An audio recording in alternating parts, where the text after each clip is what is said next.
Hey, this is Gary with Ultra Plumbing, and today I'm installing and reviewing the Lefton kitchen workstation.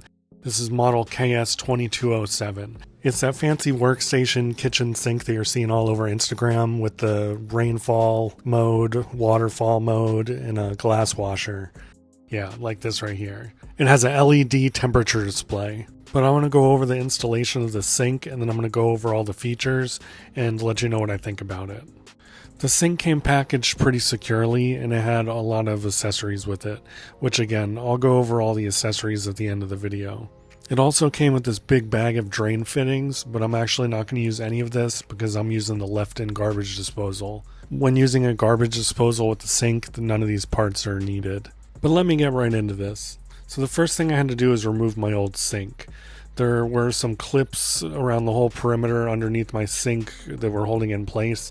So I just had to unscrew all of those clips and move them out of the way, and then I just had to use a putty knife to kind of carefully go around the perimeter of my sink and break up the seal that was holding it down. Then I disconnected all of my water lines and my drain lines for the faucet and the disposal, and then I was ready to pull the old sink out. Then I just cleaned away all of the residual seal that was on the countertop around my old sink. Now I'm going to mount all the hardware and faucets to the sink before I set it in, but I'm just going to take the sink and set it in there by itself at first just to make sure it's going to fit right.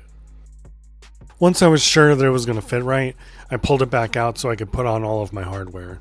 All of the water fixtures come in this one bar, so it's kind of nice that you just have like this one whole unit you just have to mount to the sink, but there is multiple nuts on the bottom of this that have to be undone and then redone after you slip the bar through the sink.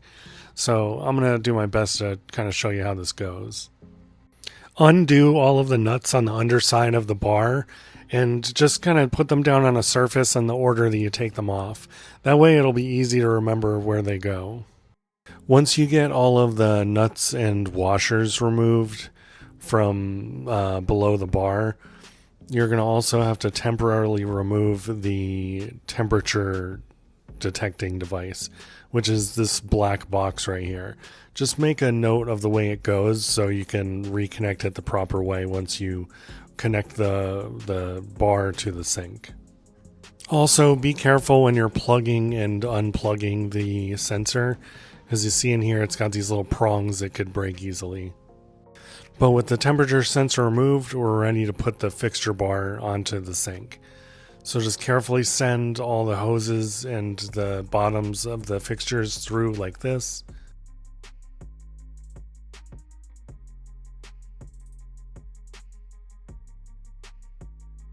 Might take a moment to make sure everything goes through the proper holes and nothing gets kinked or anything, especially that wire for the temperature sensor. And once your bar is set down on the sink like so, now you're going to go and you're going to put all those nuts back on the way that you took them off originally. We started by reconnecting our temperature sensor box, so carefully plug the two plugs together, and then you're going to screw the top hose onto the top part of the black temperature sensor like so, making a note of the way it goes. The little black temperature sensor should be oriented like this. It is important that you put it in the right way. But once the temperature detector is reinstalled, then I go ahead and start putting all the nuts back on. You should have put all the nuts onto the surface in the order you took them off, so now just put them all back on in the same reverse of the way you took them off.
Once we got all the nuts installed for the bar, we were ready to move on to getting all the other fittings and adapters in place. We snugged the supply line onto the temperature sensor box, and then we had to go grab an additional supply line that came with the kitchen sink. And right here is that additional supply line, and this is meant to supply the water to the glass washer. But you just want to carefully screw the end with the O-rings up into the bottom of the bar like you see me doing here.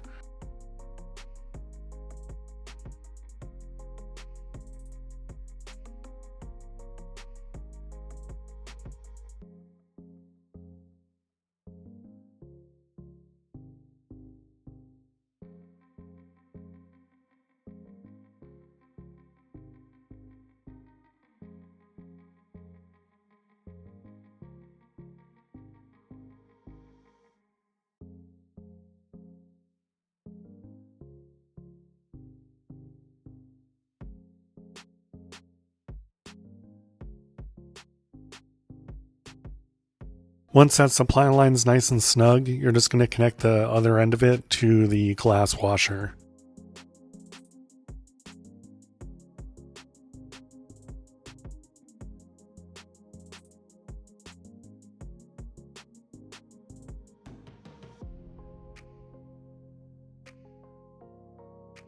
Next, there was one more hose that needed to be connected to the other end of the temperature sensor.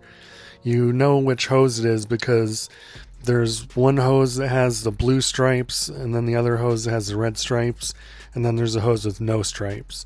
The hose with no stripes is the one that gets connected to the bottom of the temperature sensor. So just screw it onto there and then snug it in place. Next, we added the soap dispenser.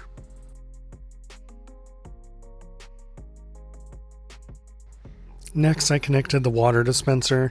I put some waterproof grease on the O-rings on the bottom just to help it insert better. But once I got it nice and greased, I went ahead and pushed the water dispenser spout down into the slot here on the kitchen bar.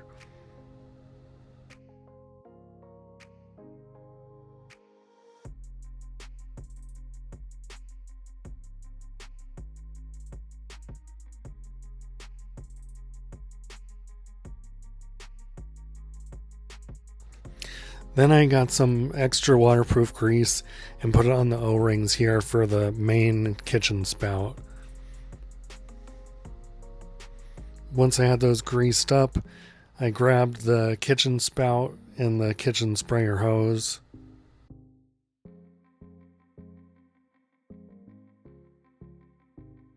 The spout just slips over this and then locks in place. Then you just take the kitchen sprayer hose and you take the O-ring end first and just feed it through the spout.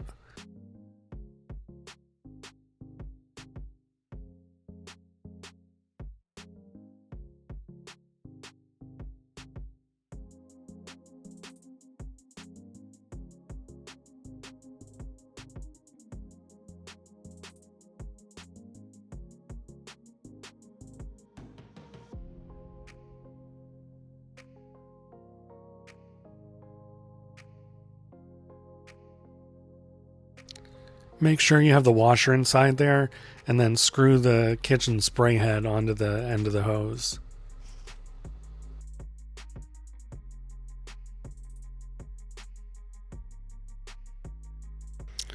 Then just connect the other end of the kitchen spray hose underneath the sink.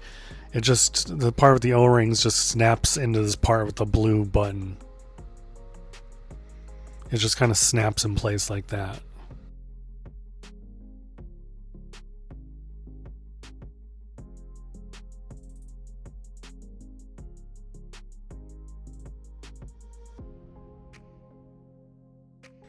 Next, we installed the weight onto the kitchen spray hose. The weight is what helps the kitchen spray hose retract after you're done using it.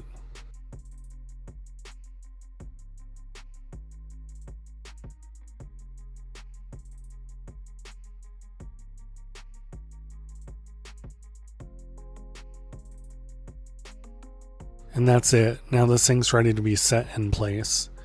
But before we do that, we're going to install a couple of adapters that came with the sink. So everything here is all connected together. Once the sink gets set down into the countertop, the only thing we really have to connect is the hot and cold water line.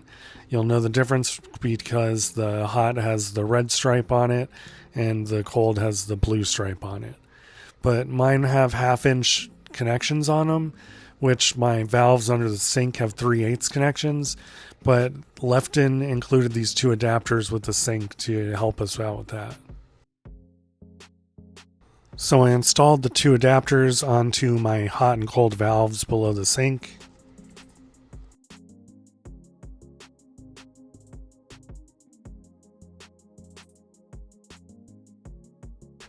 And then I was ready to set the sink in place. I used an adhesive caulking and just put a bead around the whole perimeter of the countertop. And once I had the whole perimeter done, I grabbed the whole sink and set the sink in place. The sink doesn't have any clips or anything that you got to mess with, so pretty much all that's holding it in place is this caulking. But as you're going to see in a minute, I grabbed a 5-gallon bucket of water and put it into the sink to help hold it down in place while the caulking is setting up. Next, I connected the hot and cold water lines for the sink, and then I was ready to test it out. Since we didn't have our drain connected yet, we just put a bucket down below the drain of the sink, and then we were testing it that way. I used this time to clean up the caulking around the perimeter of the sink with a damp sponge. I know my caulking looks white, but it's actually going to dry clear. Here's where I threw a full 5-gallon bucket down in my sink to hold it down, and we pretty much left it there overnight that way. And the last thing I had to do was install the disposal. I went into videotaping just installing the disposal, but I'm not going to include that all here in this video. If you need a lesson on how to install a garbage disposal, I'm going to put a card up on the screen right about now that will give you a link to that separately. So I'm just going to skip to the end where the disposal is already installed. And that's it. The sink's installed and everything's connected. Water lines, drain line, disposal, and it's 100% functional. Although I do have a 5-gallon bucket in the middle of my sink at the moment.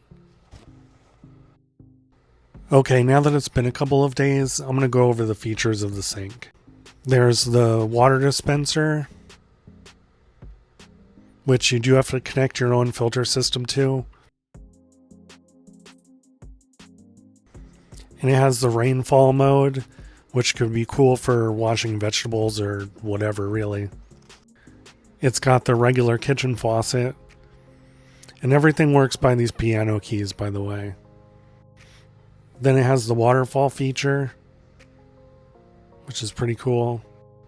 And finally, it has the glass rinser, which I think is pretty cool.